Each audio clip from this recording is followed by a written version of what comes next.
So this is Rebecca with R&R Arts and Crafts. I'm here again. I thought I would try doing the bling tumblers. I had some tumblers that I messed up on, and so I decided this is what I'm going to do with them. So I'll do a voiceover for the recording, and it lasts a long time, but I of course speeded it up because it's a very long process. But I will tell you right now that it turns out amazing. I am tomorrow. I'm going to do the bottom of mine, the base, and I was just prepping it with this painter's tape, and then I'm going to wrap the cup um, in butcher paper to prevent any paint from getting on it. But I'm just going to paint the bottom again because when I kind of sanded it a little, I kind of got a little messy there. So I'm going to paint it white, and then I'm just going to put my label on it. I'm not going to do any epoxy or any of that. But yeah, this turned out so good. I really loved it. It was definitely time consuming. So you really have to be really patient and have a lot of time. This is a labor of love for my sister for her birthday, and so that was my drive to complete it, which she doesn't know yet. But so there's a whole process to it. I'll explain the whole thing. But yeah, this is the end product. It looks amazing, and I'll in the video you'll see everything. But I wanted to show you what the items that I used. So I started with a different glue. I started with these different hearts. I had hearts and a tulip and a sunflower. And I started out, you'll notice, I started out rhinestoning all of those items. Then I was like, no, I think I want to go more of a more um, all around, same bling thing because I really liked how I had the 86,000. And after a day, after 24 hours, I took off all of the work that I had already done, which were those items that you'll see me rhinestoning the cup of in the video. But I did get some video of me doing this original, this ending version, which is the all around mixed. But in case you're wondering, it is the same cup. I had to use a screwdriver, a flathead screwdriver, to pry those stones off of this cup. And I was still able to use it. And I didn't dent the cup either. But let me tell you, it took a lot of force to take those off. So I do know that E6000 is a good glue also, but it was really, really thick. And so when I saw someone else using this glue, I saw various other people using this glue, I decided to try it. And I like this one a lot better. So again, I used this liquid fusion, the liquid fusion.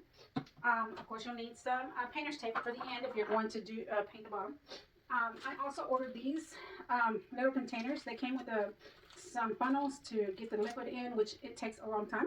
I had to pour some liquid in and leave it there until it finally all went in. And I will tell you that you definitely have to keep the lid, this little stopper on there, because if you don't, it will get hard and it will stop up your needle point there. I did get a set of rhinestones because I decided to use different sizes, and they did come with a pen and a tweezer. This is a wax pencil, actually. Wax pencil. It's wax, and that's what helps you pick up the rhinestones. It makes it so much easier. But I did run out, so I ordered more, and I just got these all from Amazon, and I'll put all the links in there. So I just ordered more of the bigger sizes. I don't know why I'm dropping. Maybe this thing has a hole in it somewhere. But anyways, I did order. Yeah, because I keep dropping. Okay, let me set this down. So, yeah, I ordered more of I want to say I ordered 5 mm because I needed more of the bigger ones. I had lots of little bitty ones left in the end. I believe that's all I need. Oh, and the tools. This is another little tool that I used, and one end is a metal tip, which helps you move the stones around without getting glue on your wax tip. And this has one wax tip. This came in a set of 2. I don't even know what I did with the other one.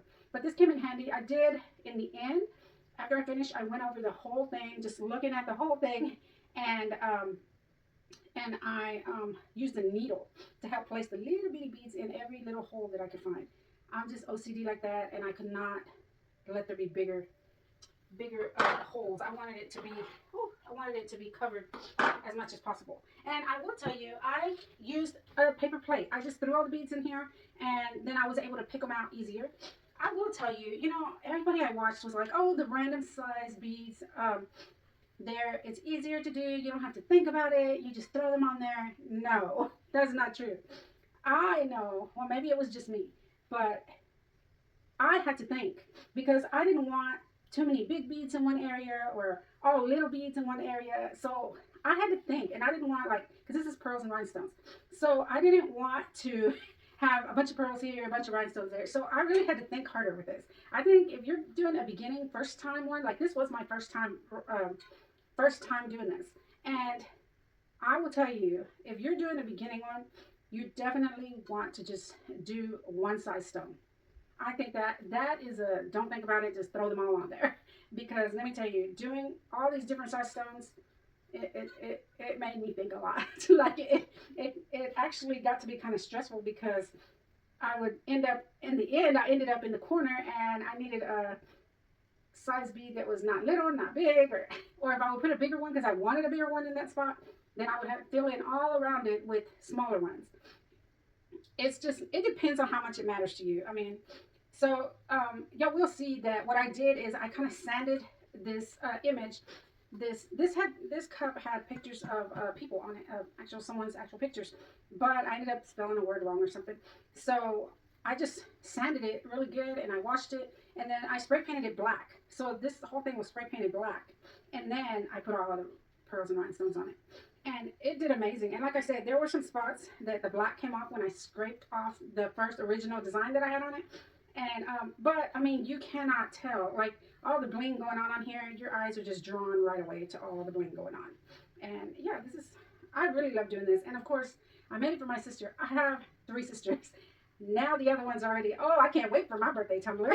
And my daughters, I have 2 daughters, and they were going, oh, my birthday's coming up when you do mine. So apparently this is going to be the birthday thing this year. So this is the popular birthday gift. But excuse me, I have a little allergies going on. But yeah, that's pretty much all you need. Cure at least for 24 hours after I paint it. And then I'm going to wash it with just Dawn and a scrub brush. And see if anything falls off. That's another thing. I use 2 different types of glue, and I know about the areas that I did with each glue. So I want to see if any of them works out better than the other. If you have done a bling cup, which I know a lot of people have, if you have done one, let me know what kind of glue worked best for you. Yeah, and what do you think is easier? Is it easier doing one stone size, or is it easier for you doing just a multiple stone sizes? Yeah, so make sure, if you like this kind of content, I love doing DIY stuff. I'm trying different stuff every day. I just love doing crafts. I will tell you, I did add up how much it costs, because there's a big thing everybody complains about. That's $200. I heard other people do sell theirs for $200. So I did figure out how many hours it took me. It took me easily 10 hours, and that's constantly working. And this is my first time. Now, maybe it could take less time if you're better at it, or if you're not OCD about it like me. But I estimated 10 hours, and I put down the price of everything. I kind of averaged out everything, and you'll see in the video, I will post that picture of how much it cost me, and with paying myself $10 an hour. Now, that's a low, $10 an hour, that's low. I mean, nowadays, I think most people make about $15 an hour. So I can see where they can get to $200. But yeah, watch my video if you think that these are too expensive. And let me know, if you make them and you sell them, how long do you tell the people that it's going to take for your cups? And this is a 20-ounce tumbler, by the way. I've seen people doing the Stanley cups. They're 40-ounce, I believe. Yeah, I couldn't imagine that. So I hope you enjoy the video. If you like this type of content, please subscribe, tap the notification bell so you can get notified on my next video. So far, I'm doing good at making a new video every Sunday they release. And yeah, so y'all, happy crafting to you all that enjoy crafting. And we'll see what I come up with next week. We're on Facebook, Instagram, TikTok, and we do have a VIP group on Facebook. And I have a website. Okay, here's the painted cup. I rubbed it with alcohol until it was totally clean, and it's dry now. Then this vinyl that I have here, it's just like really cheap, just adhesive vinyl that I want to say I got it at the dollar spot in the Target. I put it in my Cricut to cut out the designs that I wanted on my cup. Here I'm just weeding them out, trying to keep the centerpieces. So after going through all this, I decided I'm just going to make a part 2 so I can show how you clean it at the end and how it turned out after I do the bottom.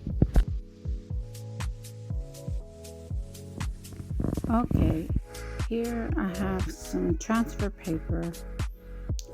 I actually got a huge roll a while back on Amazon. I'll see if I can still find the link. I loved it because it's very sticky.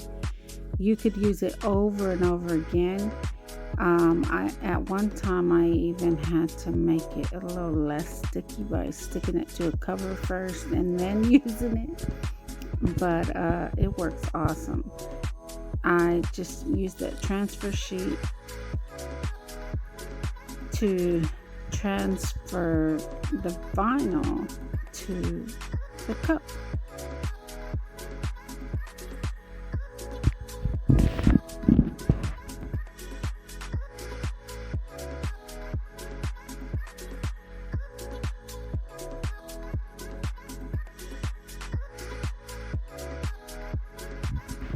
Okay, so now I'm ready to put it on the cup. I just centered it where I want it. I didn't want it to go all the way to the bottom edge. And then I just pressed it really, really good so that those little centerpieces on the letters would stay.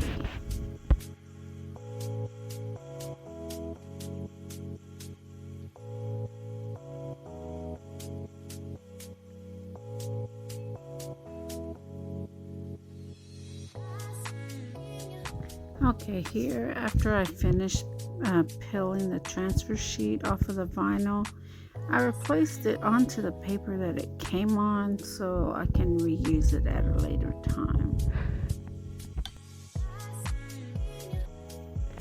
Okay, so here I am taking out the package and everything that came in the pack that I got at Amazon. I ended up ordering 3 of these because I kept running out of rhinestones and pearls. So just so you know, I like I said, I originally didn't plan on making it all just rhinestones and pearls.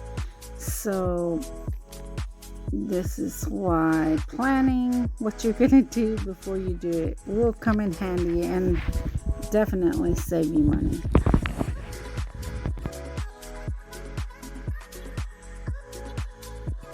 Alright, so now I was trying to figure out how to trace the stencil that I made out of vinyl. Well, I found a piece of tailor's chalk, so I just used that to shade in all the stencil, all the different shapes that I had, which for the most part it worked great. I will tell you, for future reference, what I would do differently is just do one side at a time, because as you'll see later in the video, when after I put the rhinestones and pearls over the name, when I turn the cup to the other side, this sunflower that I'm shading in right now, it was very, very hard to see because of twisting the cup back and forth.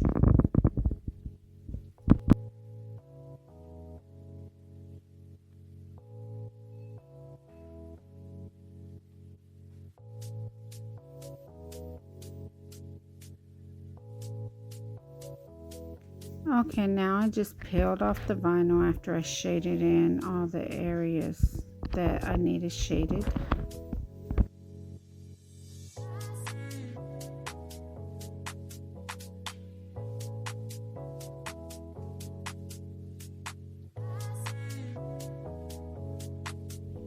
Okay, so I decided to start filling the center parts of the name. So like in between the letters, I figured I just spread some glue, and this is the E6000 glue that I was talking about, and I just put it between the letters, and then I just fitted in whatever size stones I could fit in there. And I did this through the whole inside of the name. And then I decided I was going to use rhinestones and pearls on each letter, a different rhinestone, a different pearl.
Okay, so this is how the letters turned out.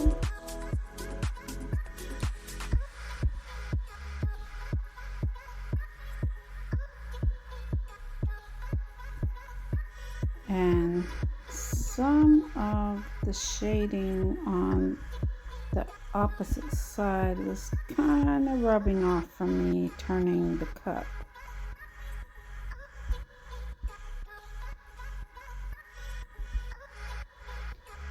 Now I'm starting to fill in the different shapes.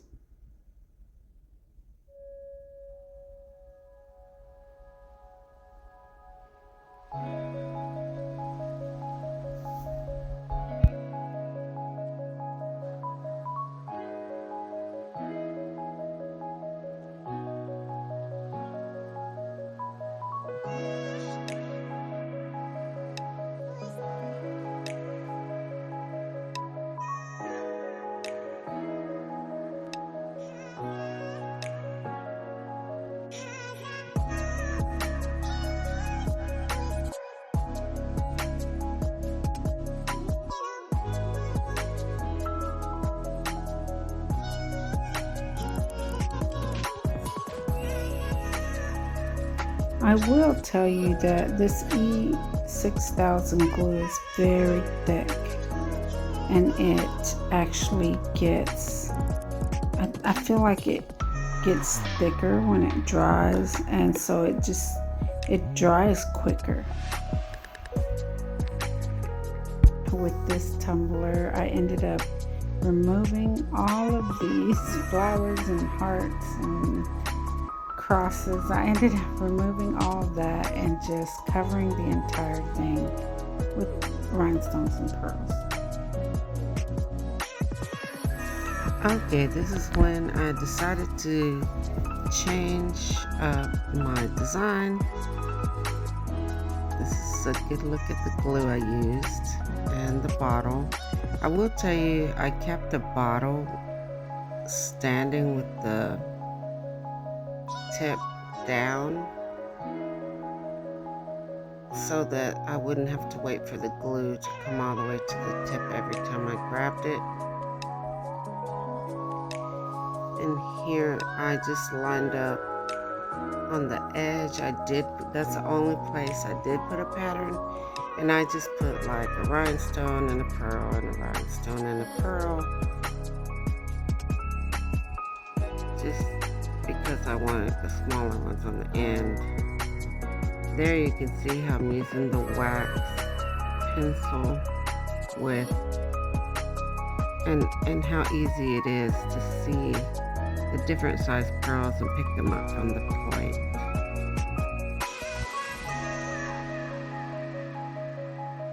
And here you see those scratches on the right side. Those are the scratches that where the glue took the paint off when I removed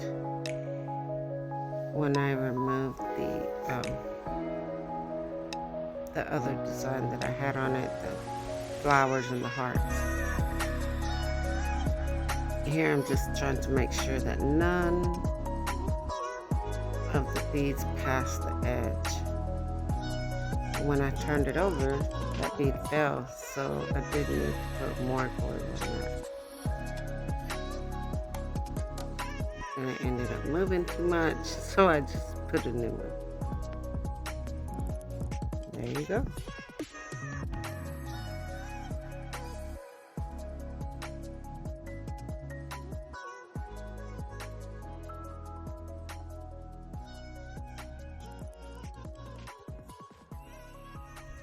Please don't forget to subscribe.